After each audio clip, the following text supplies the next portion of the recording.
Akhirnya sekarang nyampe ke part 2-nya ya. Siap untuk langsung menganalisa saham mana yang harus dibeli. Oke. Nah, sekarang kalau misalnya ada yang masuk ke video ini tapi belum lihat part 1-nya, silakan lihat part 1 di kolom sebelah kiri nih. Sorry. Dan setelah lu pelajarin yang tadi sebelumnya, ini yang part 2-nya, gua akan ngasih tahu gimana cara melihat hasil analisa runningan data kita. Nah, sebelum kita mulai, please di subscribe dong ya. Please di subscribe channel gua. Ya kejam aja sih lu kalau lu nggak nge-subscribe gua, udah capek-capek belum minum kayak gini, asik. Ya nggak apa-apa lah, minta boleh dong. Terus juga kalau misalnya ada yang kritik atau salah, please tulis di komen biar kita bisa tahu mana yang benar mana yang enggak. Oke, lo berarti tadi dari video part 1 udah ngisi kolom yang ini dan udah dijelasin semuanya ya. Kalau belum silahkan masuk ke part 1. Terus kemudian ini ada ROA dan ROE, ini nggak usah dimasukin dulu. Nggak usah dimasukin karena gue lupa. Nah, sekarang kita akan lihat hasil runningan datanya. Nah, di sini di spreadsheet gue yang lo bisa download di part 1-nya, ini ada masih email gue zaman dulu lagi. Itu ada di tanda bintang ini. Tanda bintang ini, lo tinggal liatin aja. Liatin catatan-catatan gue di sini apa nih. Ini pakai bahasa Inggris. Kalau ya gue nggak sempet untuk merubahnya ke bahasa Indonesia karena ya ini gue bikin konten juga karena emang orang banyak yang butuh ya kan, pengen minta, ya udah gue bikinin. By the way, gue lagi ada orang di toilet, jadi kalau ada flash ya mohon maaf ya kan. Gue lagi di Jakarta ini, nggak di Balikpapan. Nah, lo liatin aja di sini nih. Kalau misalnya ada yang nggak tahu, lo translate lah, kasarnya kayak gitu. Nah, ini dijelasin nih. Contohnya kayak earning per share growth, average earning per share growth. Oke, gue akan mulai jelasin deh masing-masingnya. So, kita mulai dari EP, earning per share growth. Nah, sebelumnya kita udah tahu kan earning per share itu adalah berapa uang yang lo dapatkan per satu lembar saham. Nah, contohnya kita lihat di 2017 ya kan. Earning per share-nya itu 302. Harga sahamnya 6.350. Artinya per satu lembar saham yang harganya 6.350 ya, dari satu lembar saham harga 6.350, setiap tahunnya lu akan dapat pengembalian 302 perak. Ingat, ini baru satu lembar. Kalau misalnya lu beli 10 lot, artinya 1000 lembar kan lumayan. Modal 6 juta balik 300.000. Kalau misalnya beli 10.000 lot, beli 1000 lot artinya kan ada 10.000, 1000 lot berapa tuh? 1000 lot, enggak, jangan 1000 lot. 1 lot 100, 10 lot 1000, 100 lot 10.000. Artinya kan lu modal 63 juta dapatnya 3 juta. Nah, itu kan udah gede dapatnya. Nah, di sini masing-masing tahun ini kan ada kelihatan tuh berapa earning per share-nya.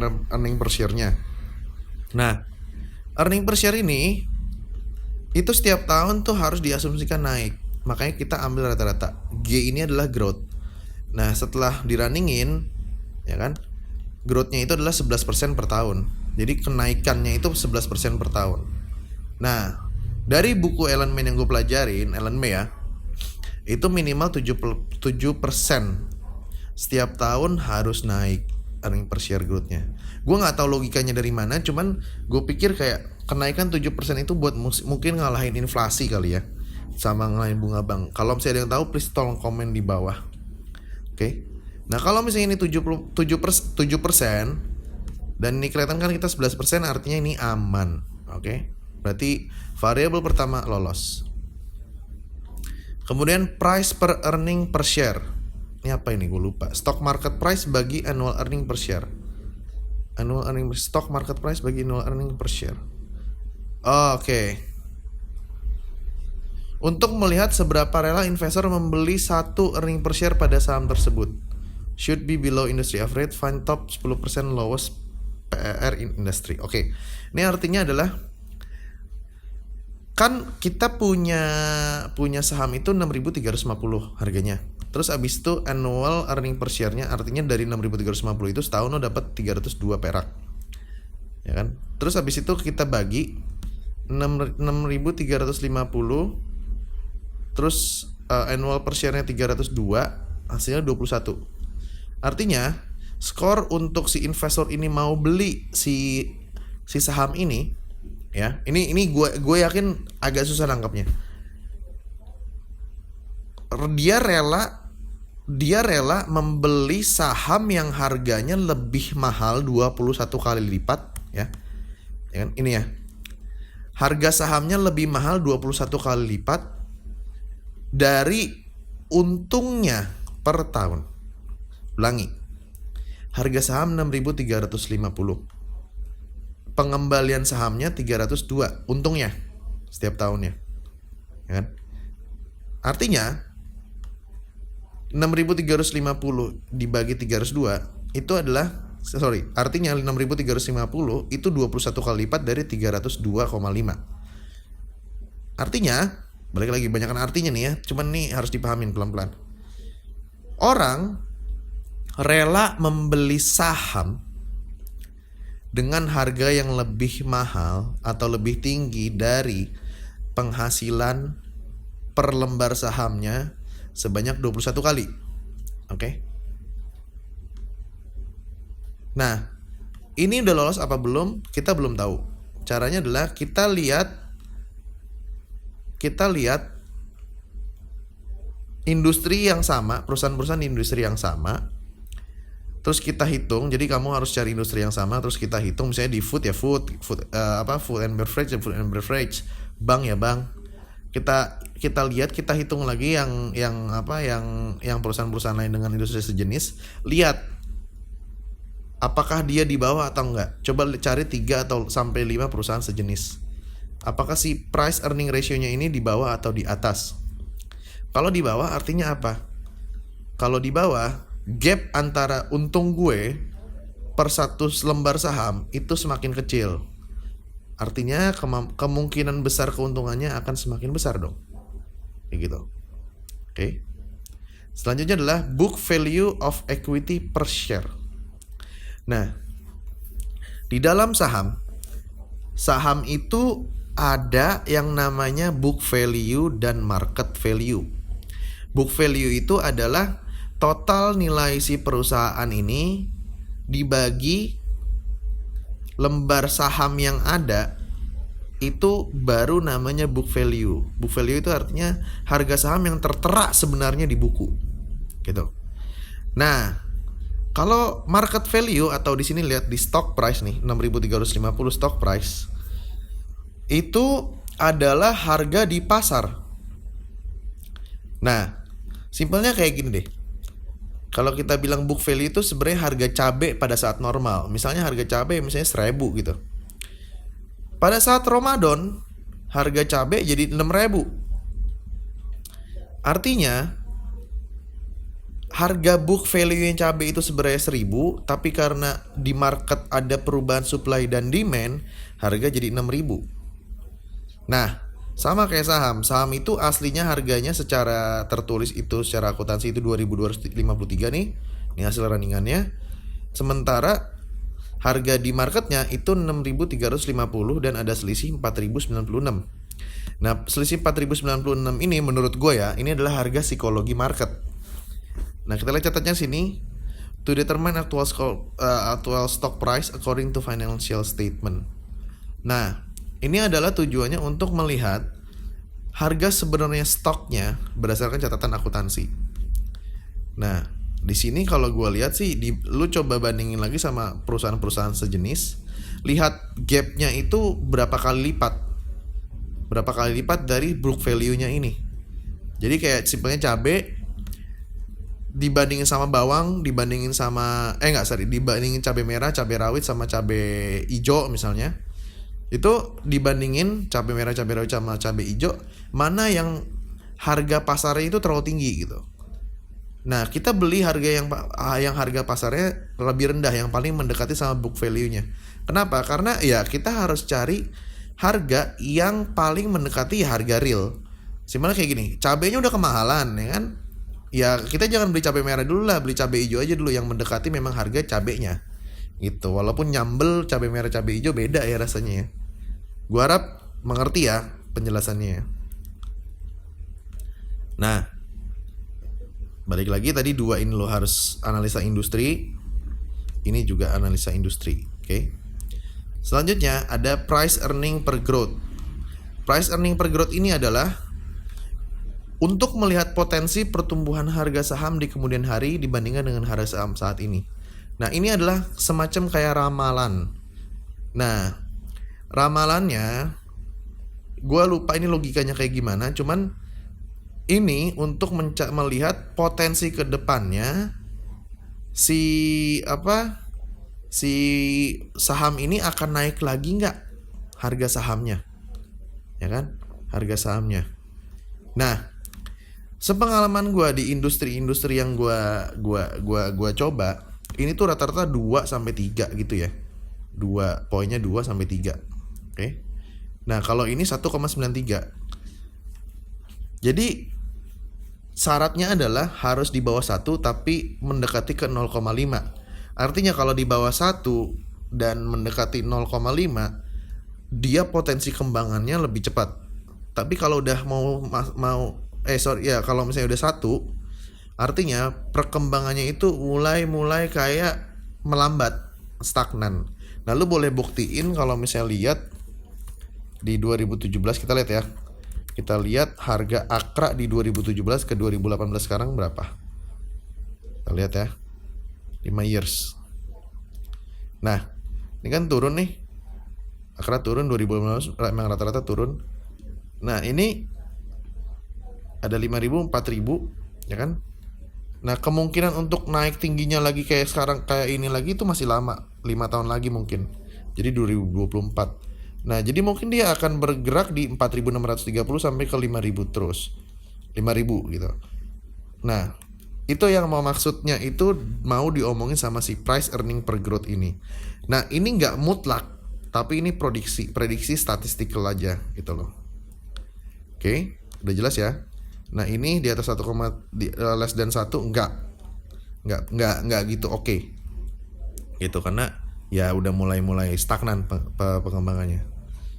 Selanjutnya adalah debt equity ratio. Nah, debt equity ratio itu adalah rasio hutang ya, dengan kekayaan perusahaan sebenarnya.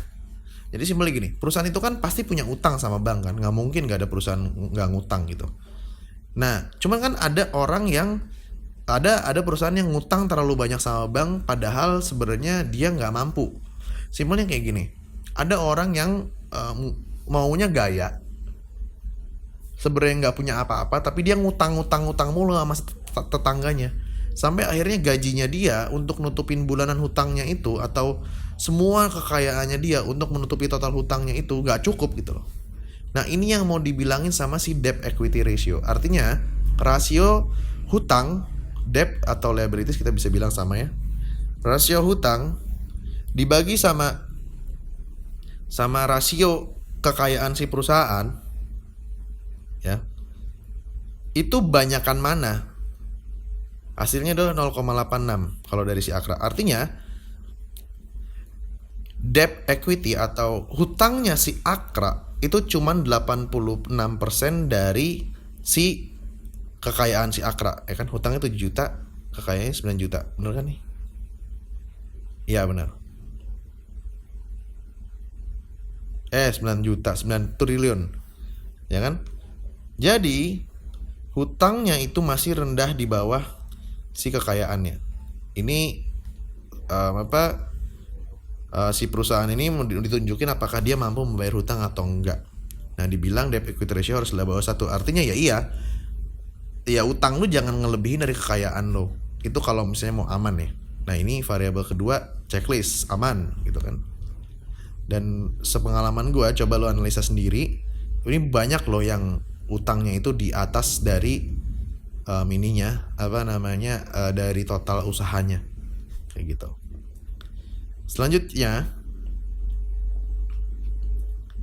Selanjutnya ada current ratio, current asset sama current liabilities. Nah, di sini menunjukkan seberapa kuat perusahaan dalam membayar hutang dengan menjual seluruh asetnya. Minimal 2 mendekati 2. Nah, Tadi kan ingat kan current asset sama current liabilities. Current asset sama current liabilities itu adalah aset yang cair sama hutang yang dalam jangka pendek.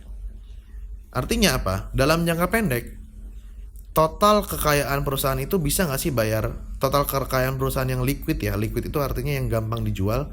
Itu bisa nggak sih ngerubah atau ngebayar si total hutang-hutangnya dia? Harus mendekati 2. Nah, ini 1,62 masih aman. Jadi variabel ketiga oke. Selanjutnya, total debt ratio. Nah, ini TDR ini berfungsi melihat apakah company tukang ngutang untuk beli aset. Semakin sedikit semakin bagus. Parameternya adalah rata-rata perusahaan sejenis di industri. Nah, ini lu juga harus cari perusahaan sejenis di industri. Ya kan? Bisa lihat nih artinya apa sih total debt ratio, total liabilities dibagi total aset. Ingat, kalau diibaratkan orang ini adalah kalau seandainya si perusahaan punya utang 7 triliun, dia punya aset 16 triliun, artinya kalau misalnya seandainya dia bangkrut gitu ya, dia tinggal jual asetnya, dikurangin utang-utangnya pun bisa lunas. Simpelnya kayak kita, orang biasa gitu. Kita punya aset 16 juta, kita punya aset ya kayak ada gitar misalnya, terus habis handphone, habis itu ada wifi, ada TV gitu di kosan kita gitu misalnya. Totalnya ada 16 juta. Kita utang sama temen 5 juta gitu kan. Nah, total hutang kita sama temen total hutang kita sama temen dibandingin sama total aset kita, itu kan banyak kan total aset kita. Artinya itu masih bagus karena seandainya gue nggak bisa bayar pun gue jual semua aset gue bisa bayar hutang loh. Kayak gitu. Nah, kalau kayak gini total asetnya ada 16 triliun, dia punya 7 triliun total hutang, artinya hutangnya dia itu cuman 46,33%. Nah, kalau gue ngelihat di sini rata-rata ini udah bagus karena asetnya itu lebih banyak daripada total hutangnya. Banyak juga perusahaan yang total asetnya itu lebih kecil daripada total hutang. Jadi ya lo nggak punya apa-apa tapi banyak hutang gitu loh. Nah, ini lo harus coba cari lagi di industri-industri lain. Kayak gitu. Lo bikin spreadsheet seperti itu. Nah, itu yang harus dilakukan pada saat saham. Dan biasanya kalau gue itu per spreadsheet gini, gue copy paste ganti data itu buat industri yang sama. Misalnya fast moving consumer good atau apa kebutuhan rumah tangga kayak Unilever, Nestle dan lain-lain, itu ya satu spreadsheet gini. Nanti copy paste lagi buat obat-obatan kayak gitu. Oh iya, gue keingetan yang ROE ROA.